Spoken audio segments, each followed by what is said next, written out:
Welcome. Hi, everyone. Welcome to our partner webinar, Building Your Community Using Prompt.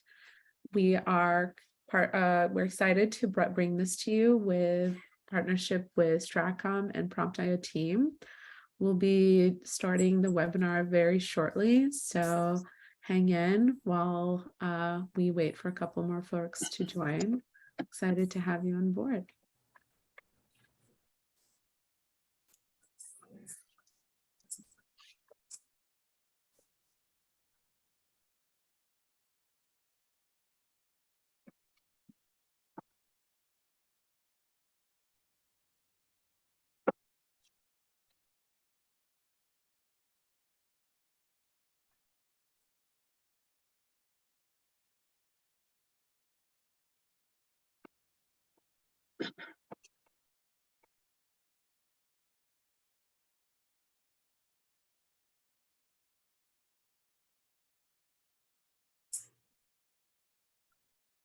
Don't act.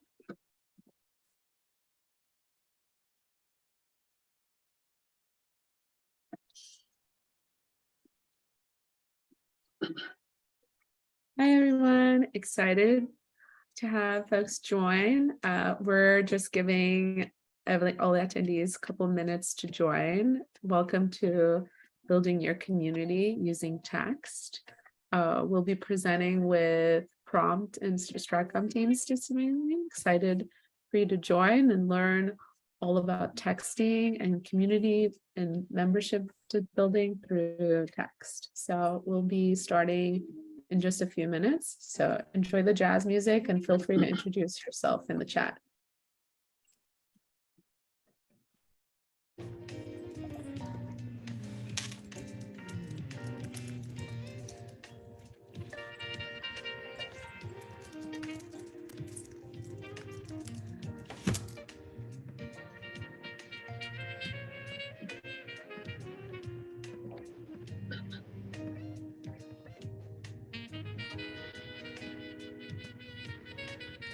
Hi, everyone. Welcome.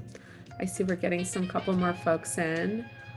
So yeah, today we are talking about how to build your community through text. On the call, we have Stratcom's team, which is an award-winning consulting agency that creates and implements integrative community campaigns for fundraising for nonprofit organizations and unions, as well as, Prompt is excited to also be part of this conversation. Prompt is a texting platform that helps organizations build relationships with their members through text. We're very excited to work with organizations like United Food Commercial Workers, as well as the UN Refugee Agency. I think membership is such an important backbone of unions and organizations, and knowing how to communicate them through text is, I think, opens up a whole new world. Hi, everyone. I see we have more folks joining. So exciting. Welcome to Building Your Community Through Text, brought to you by Stratcom and Prompt. And we'll be starting shortly, probably in 2 minutes. Feel free, don't be shy. Introduce yourself and what city you're from in the chat. Would love to know who's coming from where. So I'm Tamila. I'm the Director of Marketing here at Prompt. We have Jerome Cheung, who is the Director of Mobile and Digital Solutions at Stratcom, as well as Betty Wan, who heads the digital arm. So Betty, she implements services such as telephone town halls, broadcast voice message, and is the digital strategy manager. Jerome takes on lead on delivering Stratcom's fundraising consulting. So if you have any fundraising questions and integrating fundraising campaigns, definitely feel free to ask them in the chat or through the QA option. We already have, it looks like the chat is disabled. Oh, interesting. We'll look into that real quick. Thanks for letting us know. Interesting. Yeah, so we'll look into making sure that the chat is not disabled. Thanks for letting us know. We'll give folks maybe one more minute, so please join. If you have any questions for now, just use the Q&A portion. Okay, it says chat is enabled. So welcome, guys. I think, it's a good time to start. We're 5 minutes into it. So I'll just do the intro real quick again. I'm Tamila, the Director of Marketing here at Prompt. This webinar is brought to you with a partnership with Prompt and Stratcom. Today we'll be talking about building your community through text. And please feel free to send us your questions as well as anything you've kind of prepared before. We'll also have Brenna Coley, our Head of Customer Success, at the end of the webinar to be able to, we're going to leave about 15 minutes for Q&A portion. So we're definitely going to dive into a lot of all the specific questions. We are a very niche audience today, so feel free to kind of really dig in and ask anything specific to your organization, any challenges or wins you've had with texting as well. Please feel free to participate. So really excited to have everyone on the call. And with that, I will pass it out to Jerome. Thank you. Thanks, Tamila. Before I started, maybe I just say that originally we were going to feature our colleague Lisa Wong, who's our union specialist here at Stratcom, but unfortunately she's on medical leave, so I am a poor substitute for her, and I may not be able to answer your union specific questions, but hopefully we can field the ones dealing with text. So as you can see with our attempt at punning, what we're hoping to do is just share some experiences that Stratcom has had and some best practices working with our union clients to build community and engagement with their members. So we'll just start with a little agenda here. So we'll look at the unique challenges that unions and associations face when it comes to communication. Then we'll look at why use text, and then how to use text, a bit of a best practice list there. We'll talk about how you can go about capturing cell phone numbers, and then look at a case study where we've helped the union capture or increase their cell phone numbers on their database. Look at another case study where we use text in the context of a bargaining situation, and then look at a case study where a union client of ours promoted election participation of their members, and then just wrap up with some best practices and, of course, end with some Q&A. So just to start, Stratcom is a Canadian company, and we do also work in the UK. So today, most of our examples are Canadian, and just wanted to flag that there is differences when it comes to text. There is differences between US and Canadian legislation. So just keep that in mind. Some things that we're able to do here in Canada, you might not be able to do in the US and vice versa. And just as a way of explaining so that we kind of cut down the jargon, we'll be talking a lot about A to P or application to peer. That basically is when you have a large list and of cell phone numbers, you broadcast a text to it, versus peer-to-peer, P2P, which is really just individual text communication between two people. And also just a note that sort of any sort of discussion about what can be done, what can't be done is not legal advice here, just examples of things we've done in the past. So what is so different when it comes to communication with members of unions association? First of all, in Canada, unions have a statutory duty to communicate with employees that they represent. So that really gives them the ability to reach out to these members without asking for permission or without asking opt-in. There are kind of three types of engagements that we see our union clients trying to do. So that's ongoing membership information, keeping members updated on various things. And then within a bargaining situation, there's quite often bargaining updates, and sometimes even votes that they need to take on, let's say, a collective agreement proposed. and then calls for mobilization when needed. Now, and one of the unique cases for unions is that they often need very quick communication, like to be able to react rapidly to breaking news or developments within, let's say, bargaining, but sometimes in a political context too. They need a means of communication that is direct and private sometimes when it comes to their members. They also need, but at the same time, they also need a channel through which they can share sometimes complex and lengthy information, such as the actual details of a collective agreement.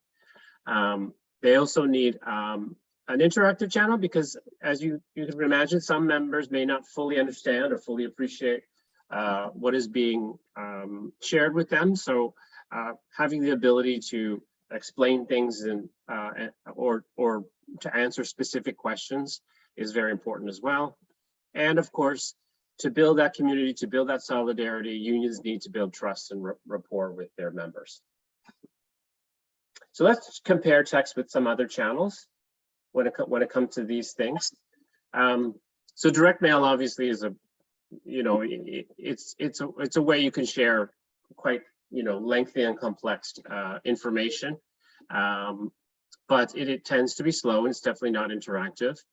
Email rate also, you can share an attachment, you can share quite a bit of information, but as we all know, email has a very low open rate nowadays, 15 to 20%. So you're kind of missing out of a big chunk of people in your audience.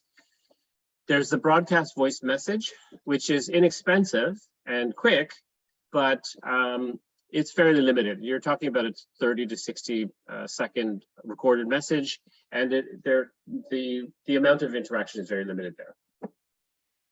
A very interactive means of communication, by the way, is telephone town hall. This is a service that Stratcom offers and what runs a lot for unions.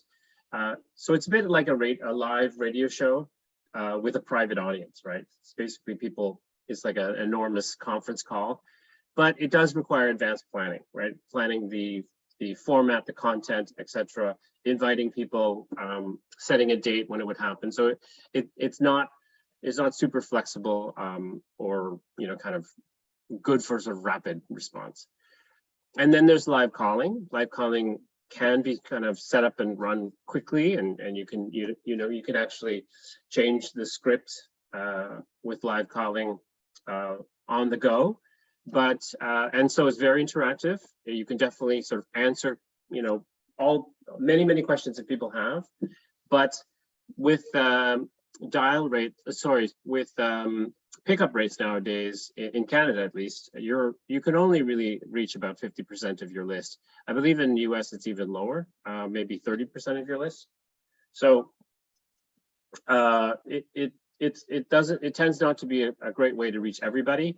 Also, we've heard a lot from our union clients that their members who volunteered to do live calling, they don't like it a lot. It's not a popular task with volunteers, and using a call center to do your calling can be expensive as well. So let's look at text.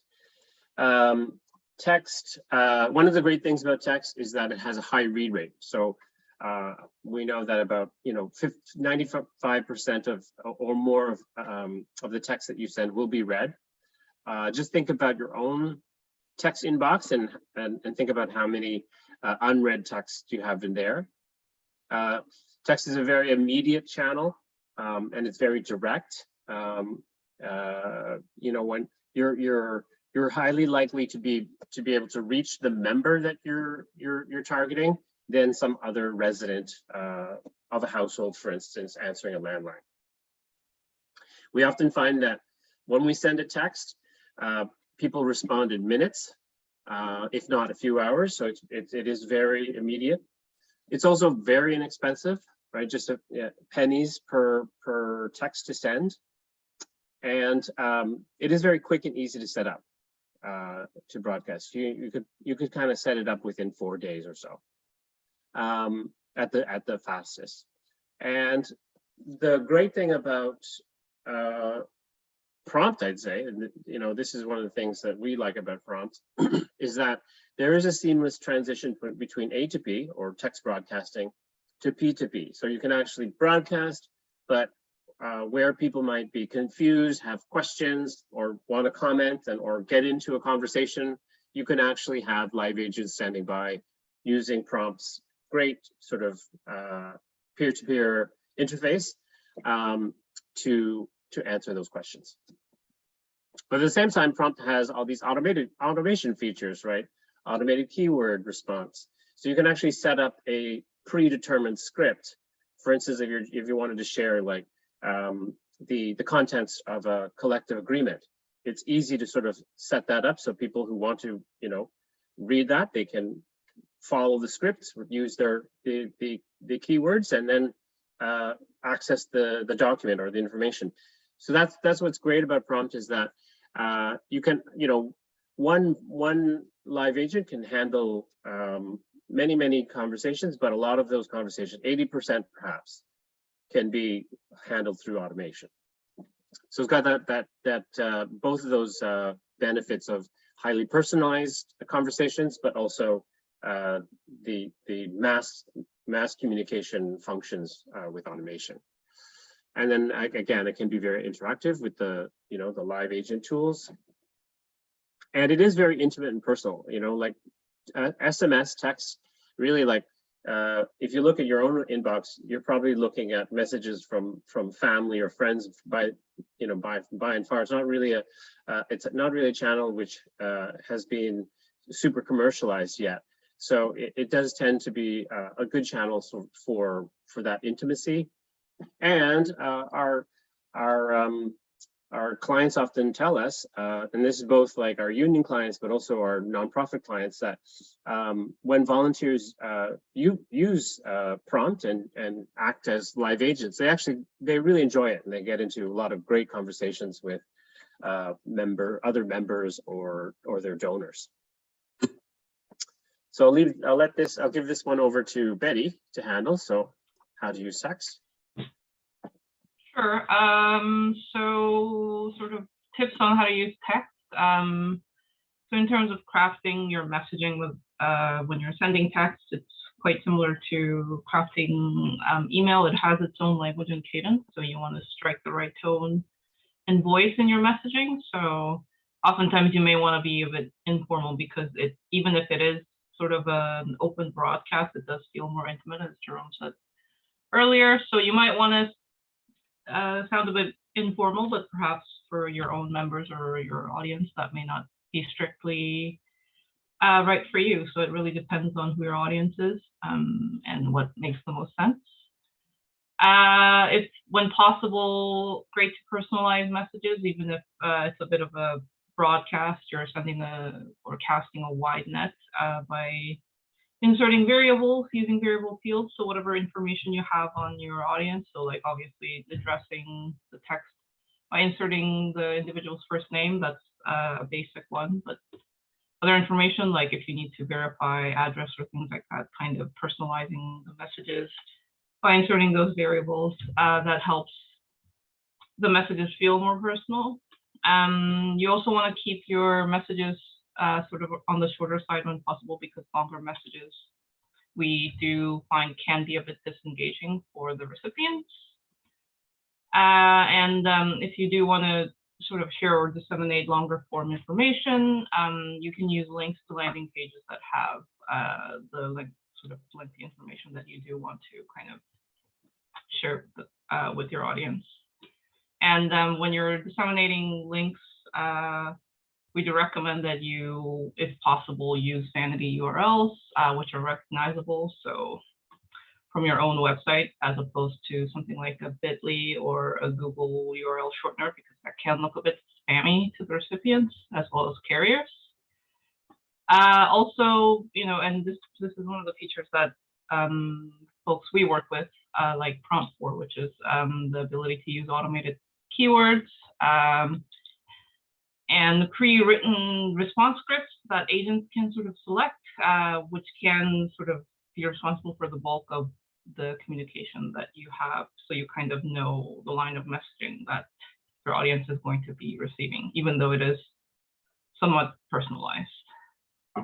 And when you have a peer-to-peer component in your texting campaign, what we found works really well is to have like your association or your union local leadership or members available to communicate as live agents and handle any questions your membership might have, because they kind of recognize the person they're texting with on the other line, and that does make that conversation more intimate, and obviously both parties have good knowledge of what they're talking about. So, and lastly, you want to, or you might want to consider sort of segmenting your campaign by local, union local if applicable. As I've said earlier, if you have members talking to members or leaders talking to their membership, that feels a lot more engaging, and recipients are kind of compelled to be more proactive in responding and communicating with you. And I'll throw it back to Jerome for the next slide. Thanks, Betty. So obviously to send a text broadcast, you will need to have cell phone numbers. You know, it's important to note that landlines are quickly disappearing in North America, that the subscription for landlines each year is dropping, and comparatively the subscription rates for cell phones is increasing. So whether you use text or not, I think, you know, to keep your database up to date, it's a really important action to start collecting the cell phone numbers of your members or your donors or whatever constituency you serve. In the US, there are services to look up cell phone numbers that you can pay for, but that doesn't exist in Canada. There's no phone book for cell phone numbers in Canada, so Canadian unions have to ask their members for cell phone numbers, and so we'll tell you a little bit on how to go about doing that. And so we have, so if you're interested later on, I've shared at the bottom a blog that we wrote about this, about how different ways to capture cell phone numbers using other channels. Obviously, the first step is to find out on your database how many cell phone numbers you have, which ones are cell phones, which one are landlines, so that you can focus your efforts on those, the landline records. And both Prompt and Stratcom offer this service if you're interested in that. Then, you know, prioritizing collecting cell phones at every opportunity is really important. Really, you should see sort of an organizational wide effort. So it may be during an event, it might be in some kind of digital ask like membership updates or petitions. So really, you know, whenever you're in touch with your members, to try to be capturing cell phone numbers. But the email blast is one of the cheapest ways to sort of reach out to your membership. Again, it has a low open rate, but again, given the cost, the low cost of sending an email, this is where I would start. And just sort of sending out a blast or multiple blasts, you know, requesting members to, you know, click a link, and that would go to a landing page, and then you could use that as a way to, as a web form to capture cell phone numbers of your members.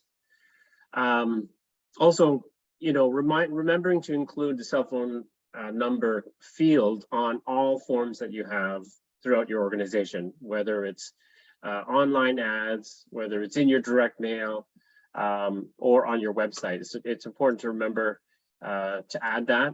I often see, you know, it could be, you know, sign up for a newsletter, but it just has an email field there.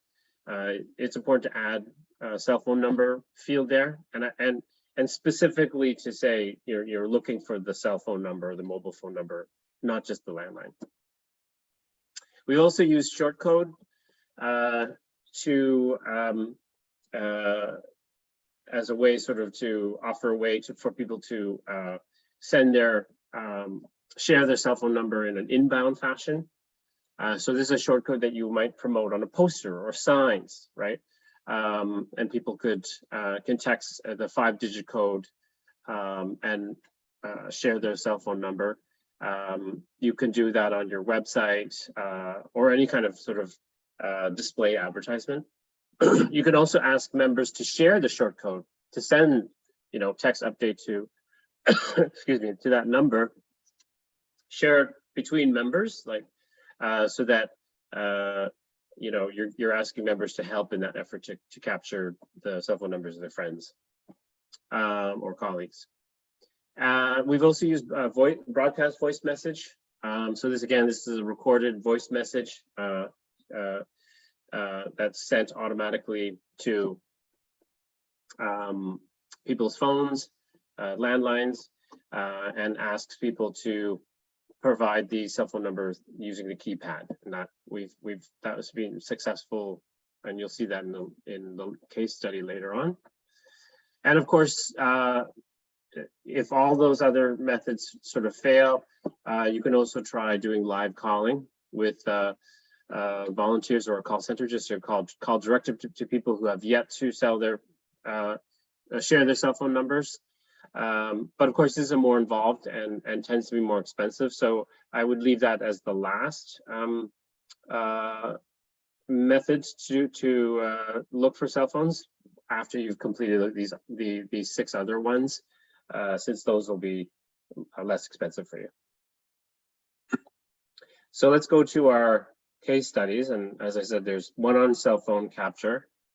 And actually, the cell phone capture is kind of part 1 of the following one. We did that just before the bargaining effort.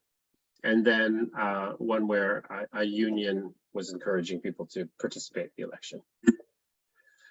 So the first case study is a Canadian union that we work with that successfully increased their cell phone numbers by 23%. This is the educational section of a public service union. And they were in contract negotiations with their employers, and they wanted to use text to mobilize people and to share information because they were leading up to a bargaining situation. So we basically used some of the methods in the earlier slide: email, short code, and the broadcast voice message to reach out to membership. And that was successful in increasing, like capturing 23% more cell phones to their list. So after that, now that their list was, their cell phone list was larger, we proceeded to use text during the bargaining period. So they were in a position where there had been no resolution to their various requests. And so the bargaining team decided to really ramp up the campaign with members to get more people informed and involved. So with these updated records, Stratcom helped the union to send out 4 rounds of texts as the bargaining progressed. This was a great opportunity to use, the landing site link, like using the landing site link to share more information, going from the short format of a text, which is hard to sort of, explain everything about a collective agreement or proposed collective agreement. What we used was the prompts version of a landing site, which is called the Instant app. When we shared that and people clicked that link, that opened, on the cell phone browser, and all the details of the collective agreement was available there for members. So that was really useful in, in filling that need to both be very immediate, like as soon as possible, once a certain round of negotiation was done, to go out to the membership with text, but to be able to share, quite a bit of information. This is where we also saw the value of segmentation. So each broadcast was actually organized by each union local, so that the local leaders and local activists could act as text agent and be dialoguing directly with their members. And that really was great in terms of building rapport and being able to answer specific questions from members. And this is really, and we got so much great feedback from this union about that particular aspect in particular. And because this had been a forced offer, the union was advocating rejecting the employer's offer, and that was successful, and to a large degree because text played a major part. So our final case study is a union that wanted to engage their membership in advance of a provincial election. And one of the things that they were wanting to focus awareness on was Bill 124, which limits the public service wages, and they opposed that. They wanted to really promote members to participate in the election, to go out and vote, and to express opposition to Bill 124. So we did 3 rounds of texting. The first was an invitation to a Zoom debrief, which affected debate on that bill. And so they shared the Zoom details that way. They also then, later on, they distributed more information specifically about the bill, and encouraged people to support the NDP, which is our left-leaning party here in Canada. And finally, just before the election, they distributed information about voting in advance polls. So again, like most of our setups, there was both an automated keyword script that was set up, but also they had live text agents ready to answer directly if they had any specific questions. And we saw that most of these broadcasts received between 5 to 6% response rate, which was quite good. And then, of course, as I said, there was live aid. The actual regional union leaders acted as the live agents. So then our final slide on best practices, I'll leave to Betty. Sure. So these are some best practices or tips we have, I guess, learned from our texting work we've done with unions and associations. So general best practice, we found that texting is more effective if you see it as one channel of many. So most organizations already have a fairly well thought out communication strategy for their audience that incorporates a variety of channels, so like both online and offline. So when starting or when attempting to incorporate texting into that, instead of sort of seeing it as something completely separate, if you're able to incorporate it to your larger communication strategy, we found it more effective. So you don't get things like sending out an email to your members and then texting them on the same day. That kind of doesn't make sense most of the time. So things like that. And we also found that texting is more effective if you are able to sort of plan it out in longer term.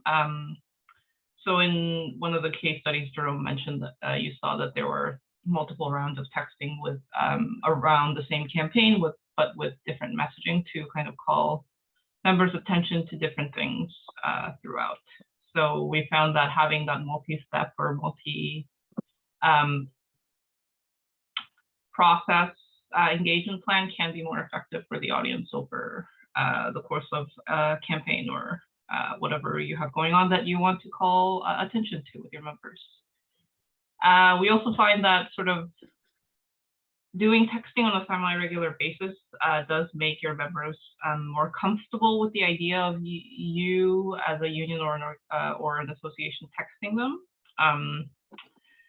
So that may, in the US especially, also mean kind of creating an opt-in list, which I know if you want to text in the longer term, that's always a good thing. And I know lots of folks are advising that. So yeah, texting them regularly, getting folks to opt in explicitly so you can kind of continue that line of communication can be super helpful, and you'll get better engagement rates over time as a result as well. And we also recommend when you want to try texting, or when you want to start out using texting, using a tool or a platform that best fits your desired use case or use cases is really helpful. So if you are looking to do like rapid mobilization, or call your members' attention to important things that are going on, perhaps a tool that focuses on broadcast or A2P texting makes more sense, as opposed to if you're looking to do some kind of deep engagement with your members, have lots of informative and lengthy conversations via text, in which case a platform that does peer-to-peer or focuses on peer-to-peer texting might be more your speed. We do like partnering with Prompt, and our clients like Prompt for the fact that it is a platform that can support both. So figure out what use cases you want to focus on, and then choose the tool or the platform you want to use. A couple more best practices. So texting is quite a bit like email in the sense that it is encouraged, or it really works well if you do lots of A/B or split testing with things like messaging. So when you're starting out messaging, starting out texting, what might work well is to target small segments of your membership or your audience, and do A/B testing with things like different lines of messaging, different types of things you want to transmit to your audience. Things like try sending pictures or videos. Does that work well? And then finally, Jerome also touched upon this, especially in the case studies, but we found it super effective when you empower union locals to participate through sort of giving them autonomy and segmenting allowing them to have that control over their own local members. So we found that when locals were encouraged to actively participate by their union, and local leaders were kind of given autonomy to communicate with their own local members around whatever they wanted to discuss, bargaining or political action, we found that locals were much more willing to participate, and engagement rates were higher as well. Because union members may not necessarily know everyone who works for their union, but they definitely know their local president and other members in their local. So yeah, so those are some of the best practices we've gleaned from working with our clients, especially those in the union sector and associations. Thanks so much, Betty and Jerome. Really appreciate all the valuable knowledge. I know I already see, so we don't have tons of questions, from the audience right now, but I see there's a question from one of our team, and we're going to also bring on Brenna from our team as well. So if folks have questions around associations, implementing texting platforms, US market, please feel free to reach out to Brenna right now. So I have my first question, which is, how often should I text my members? When segmenting, do you suggest it is done by location or organization? Is this a union? Is this a union case? Yes, union case. Yeah. I'd say, it depends on kind of the demand that you might have, like in terms of the situation. If you're in a bargaining situation, you may want to sort of send out a text after every major development, right? Just to keep and I know because through a bargaining position, things change a lot. Sometimes they reverse, right? So keeping your membership updated regularly will actually save you work in the future when it comes to the actual, let's say, the vote on the agreement. But if it's in a kind of non-bargaining situation, you might want to send your membership something every couple of months, not too much, don't oversaturate your audience, but definitely get them comfortable with receiving regular updates from you. That will sort of improve the channel as an accepted and credible one. And of course, share content that's useful to your membership, right? Should find a way to make it interesting and relevant to where they are. Betty, did you want to add something? I mean, I've heard other sort of texting experts say no more than 3 texts per month to any audience. So if you're considering texting people like a couple times a week, maybe that's not super, not great in the long term, because you're going to rack up a high number of opt-outs if you're texting folks that often. And going back to the point I mentioned about sort of considering text as one channel of many is, you're probably also talking to these members through other channels. Like you're probably sending them emails, although you may not be. These might be a new group, but some folks are probably getting emails from you, especially if they're your union members. They might be getting phone calls.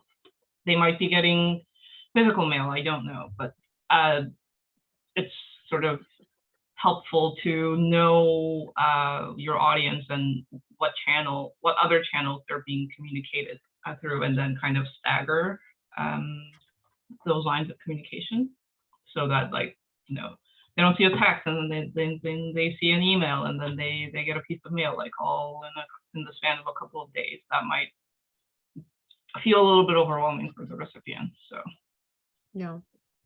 Brenna, I have a question. Kind of, what are some common trends that you've seen kind of happen within our union and association clients? Like what are some common trends and like lessons that we've seen kind of with our current clients that are happening?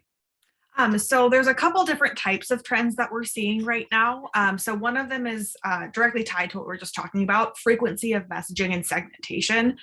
So a lot of our unions are structured in a multi-tier way. So you have the international union who's texting about once, twice a month with really important information for everybody to have. And then you have your locals who are doing much more targeted outreach.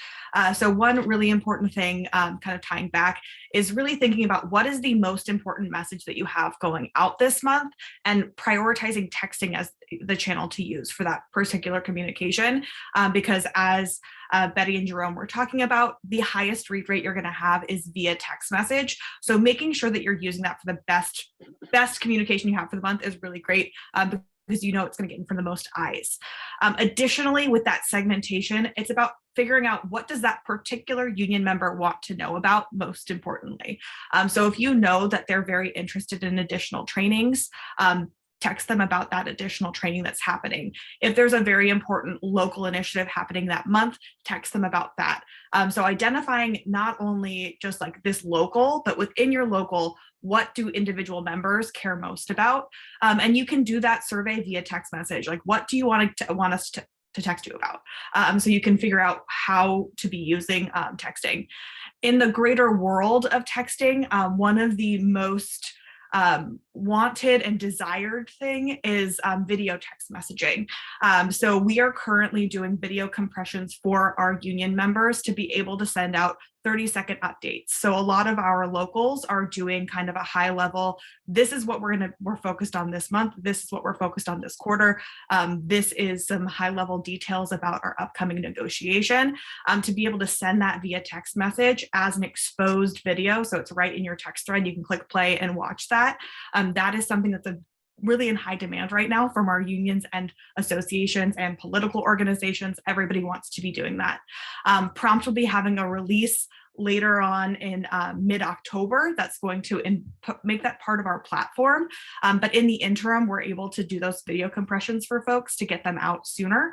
But that is really, really on trend in the texting space right now.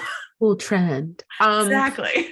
So I have a more kind of a little bit more specific question, Jerome, for you, because I know both you, Betty, and Jerome, you guys have touched on segmentation and kind of the importance of segmentation.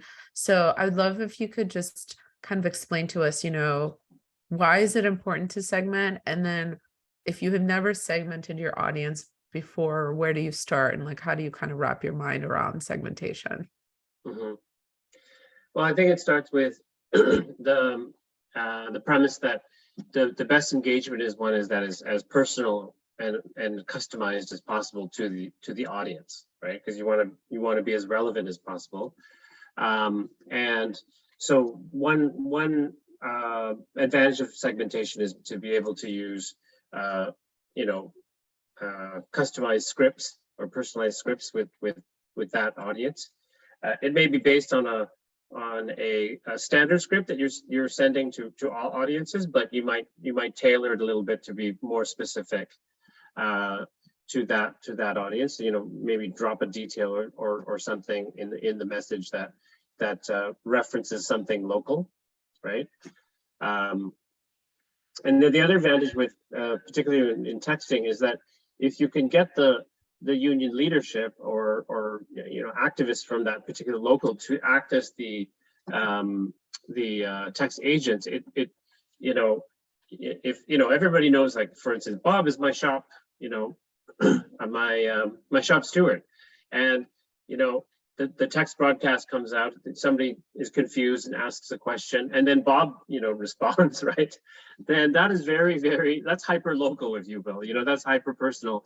And it really increases the sense that they are part of a community, to borrow from the title of our webinar, and that their leadership is working for them, is actually reaching out to answer their question, right? And if I can just tag on there, Jerome, what you're saying, I love, and I think it's such a high value thing that's often missed. Texting is often seen as a mass communication tool, but the best part about texting is there's the immediate feedback and there's the two-way communication. That's right. So what I've referred to that to is moving from URL to IRL. I text you about an event, I see you in person, you immediately know that the person you're talking to, and you have that really hyper localized feeling that you'll never get from email. Like that's just not something you're going to get from any sort of mass email, but you can truly feel it with texting. And it's really great, especially for brand new union members who might not be familiar with everybody that is going to be in their space. If you receive a text message from somebody and have a two-way communication before your first meeting, for example, you're going to know there's somebody there that you already know. And that just makes you feel so much more welcomed and so much more invited right off the bat. Yeah. I agree. Well, guys, thank you so much for all the knowledge, Jerome, Betty, and Brenna, for answering questions.